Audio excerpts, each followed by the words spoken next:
आणि यानंतर बुलेटिनमध्ये काही महत्त्वाच्या बातम्यांचे वेगवान अपडेट्स। जळगाव जिल्ह्यात महायुतीमध्ये दोस्तीत कुस्ती रंगणार हे आता जवळपास निश्चित झालंय, कारण पाचोरा भडगाव नगरपालिकेमध्ये भाजप विरुद्ध शिवसेना असा थेट सामना रंगणार असल्याचं स्पष्ट झालंय। काही दिवसांपूर्वी शिवसेनेचे आमदार किशोर पाटील यांनी पाचोऱ्यात निर्धार मेळावा घेऊन निवडणुकीचं रणशिंग फुंकलं। यावेळी त्यांनी भाजपवरही टीका केली आणि त्यानंतर आता भाजपचं भव्य परिवर्तन मेळावा घेऊन शिवसेनेला उत्तर दिलंय।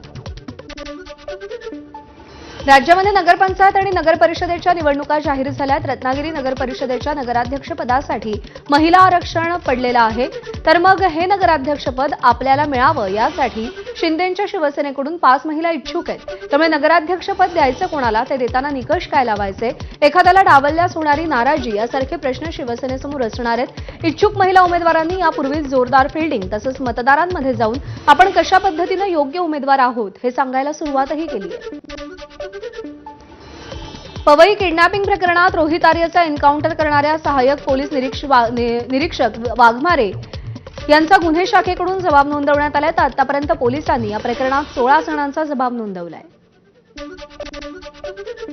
एसटीच्या ताफ्यात लवकरच नवीन बसेस येण्याची शक्यता आहे। एसटी महामंडळाच्या आगामी 3000 रेडी बिल्ट 3x2 बसच्या टेंडरचे वित्तीय निकाल जाहीर झालेत। यामध्ये टाटा मोटर्सनं सर्वाधिक किंमत लावून L1 बिडर म्हणून आघाडी घेतलेली आहे। लवकरच या नवीन बसेस एसटीच्या ताफ्यात दाखल होण्याची अपेक्षा आहे। यापैकी 2100 बसेस टाटाकडून घेण्यात येणार आहेत, तर सेकंड लॉवेस्ट बिडर असलेल्या अशोक लेलँड या कंपनीनं देखील टाटा मोटर्ससोबत रेट मॅच करण्यास तयारी दाखवल्यानं त्यांच्याकडून उर्वरित बसेस मागवण्यात येतील। मुंबई उपनगरातील वांद्रे येथील 395 चौरस मीटर शासकीय जमीन तिरुमला तिरुपती देवस्थानास वाहनतळ, माहिती केंद्र, कार्यालय आणि इतर सोयीसुविधांसाठी भाडेतत्वावर देण्यास मंत्रिमंडळ बैठकीत मान्यता देण्यात आली। याचबरोबर देवस्थानानं बांधलेल्या इमारतीतील 2000 चौरस फूट जागा फर्निचरसह जिल्हाधिकाऱ्यांना देण्याचाही निर्णय झाला। वांद्रे येथील ही जमीन तिरुमला देवस्थानास 30 वर्षांच्या कालावधीसाठी ₹1 वार्षिक नाममात्र भाडेदरानं देण्यात येणार आहे।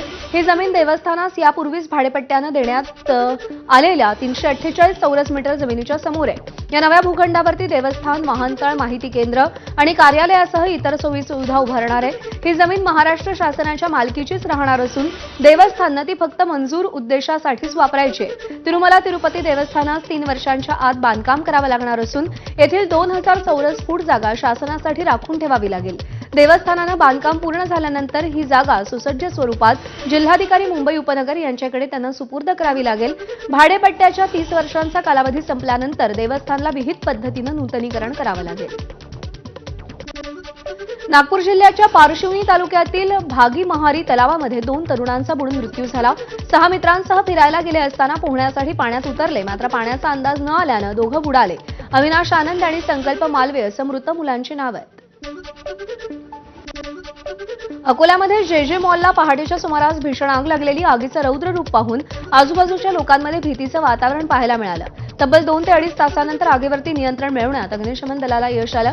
सुदैवाने यात कोणतीही जीवितहानी झालेली नाहीये। आगीचं नेमकं कारण अद्याप अस्पष्ट असून शॉर्ट सर्किटमुळे मॉलला आग लागली असावी असा प्राथमिक अंदाज आहे। नवी मुंबईतील खारघर सेक्टर 36 मधील अधिराज टॉवरला लागलेली आग 51व्या मजल्यावर लागल्याची घटना घडली होती। आग लागल्यामुळे घराचं मोठं नुकसान झालंय। आगीचं कारण अजूनही स्पष्ट नाही। सुदैवानं कुणीही जखमी नाहीये। अमरावतीमध्ये तृतीयपंथीयांच्या 2 गटात तुफान हाणामारी झाली। हातात तलवारी घेऊन दोन्ही गट आमने-सामने आल्यानं परिसरात भीतीचं वातावरण पसरलं होतं। अमरावतीतील बजरंग टेकडी परिसरात ही घटना घडली।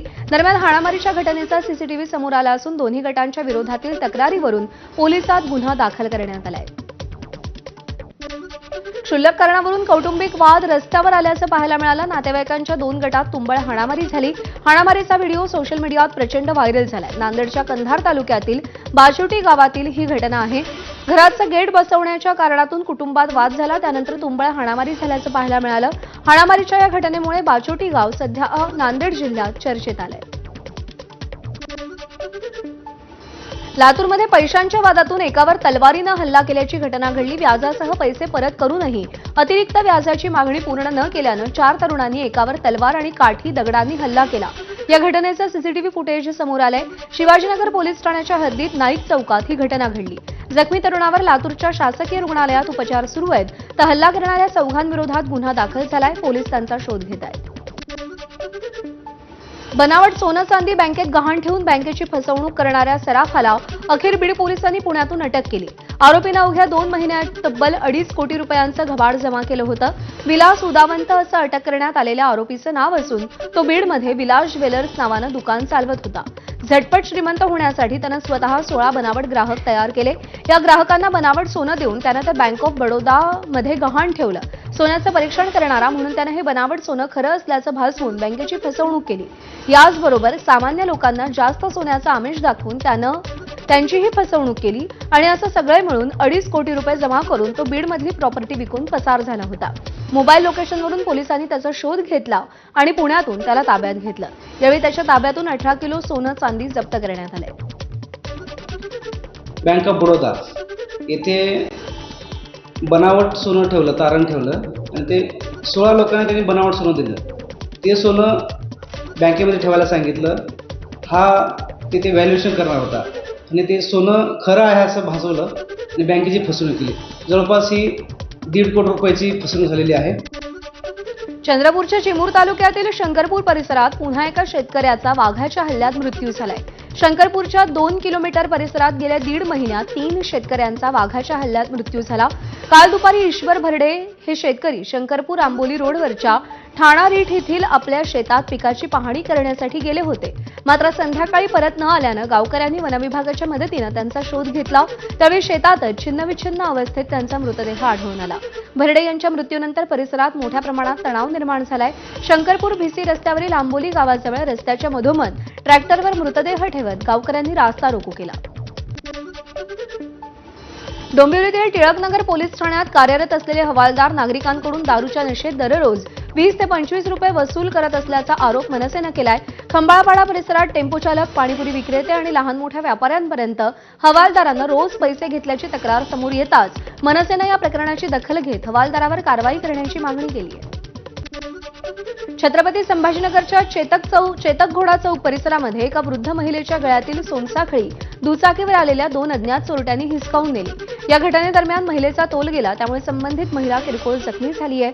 या महिलेवर खासगी रुग्णालयात उपचार सुरू आहे. दरम्यान संपूर्ण घटना सीसीटीव्ही कॅमेऱ्यात चित्रित झाली आहे. तसंच पोलिसांकडून आरोपीचा शोधही सुरू आहे. काश्मीरहून विजयवाडाच्या दिशेनं सफरचंदांची वाहतूक करणारा ट्रक उलटला. हिंगोली नांदेड महामार्गावरील आखाडा बाळापूर शिवारामध्ये ट्रक उलटलाय. ट्रक चालक झोपेच्या धुंदीत असल्यामुळे हा अपघात झाल्याचा प्राथमिक अंदाज व्यक्त केला जातोय. दरम्यान हा ट्रक उलटल्यानं मोठ्या प्रमाणात रस्त्याच्या कडेला सफरचंद पडल्याचं पाहायला मिळालं. रत्नागिरी जिल्ह्यातील आंजर्ले समुद्रकिनारी एक धक्कादायक घटना घडली.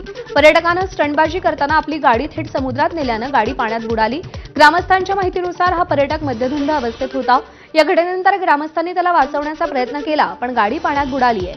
दरम्यान समुद्रकिनाऱ्यावर स्टंटबाजी आणि भरधाव वेगात वाहन चालवण्याचे प्रकार दिवसेंदिवस वाढतायत. तर समुद्रकिनाऱ्यावरती वाहन नेण्यास बंदी असतानाही नियमांचा सर्रास भंग केला जातोय. त्यामुळे पर्यटनासोबतच नागरिकांच्या सुरक्षेलाही गंभीर धोका निर्माण झालाय. एक छोटासा ब्रेक घेऊन थोड्याच वेळात पुन्हा